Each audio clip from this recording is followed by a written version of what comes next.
I started in this industry straight out of college. I was passionate about investments and threw myself into a career with a top 5 investment firm. And that firm had relatively recently started emphasizing a holistic financial planning approach. Now, at first, I was resistant to care much about other aspects of a client's finances outside of their investment returns.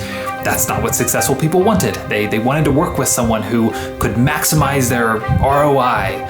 At least that's what I thought. And that's who I thought I wanted to work with. But I bided my time and played along. Now, my parents were willing enough victims, so a senior planner and I meticulously helped them get every aspect of their financial life in order and ready for retirement. Fast forward a couple of years, and I was still primarily interested in optimizing clients' investments. I would help with other things if they asked. But in 2012, so just a little less than 2 years after helping my parents optimize their retirement plan, my dad died. He was 59.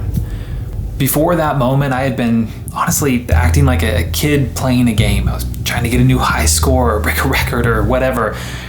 But now, all of a sudden, all of this work I was doing became real. These weren't just numbers on a screen, return percentages and risk probabilities. This was somebody's life. In that moment, my life changed.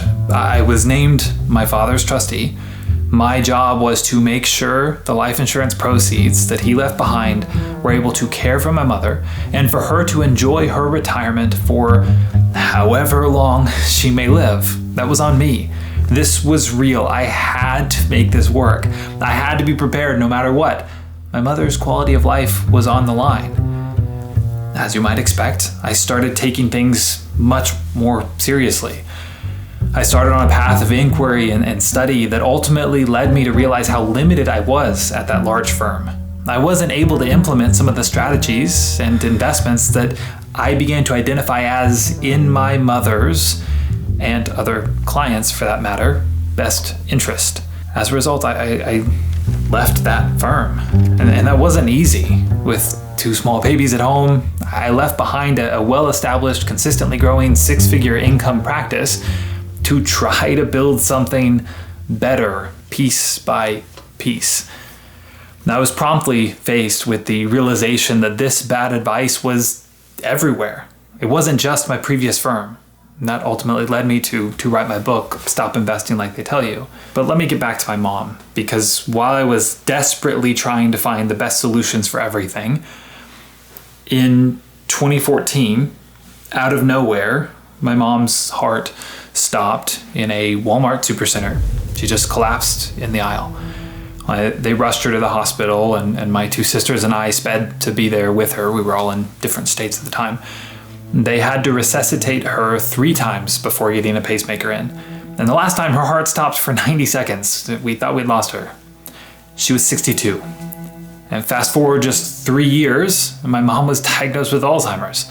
Now, she lived with me and my family for a while, but she started to get violent. And we were about to have our 4th child. And with that in mind, she ended up getting kicked out of multiple nursing homes. And then after years of struggle, we finally found one that was able to help. You can imagine, they weren't the cheapest. We were desperate to find somebody that could help. So her bill ended up being $15,000 a month there.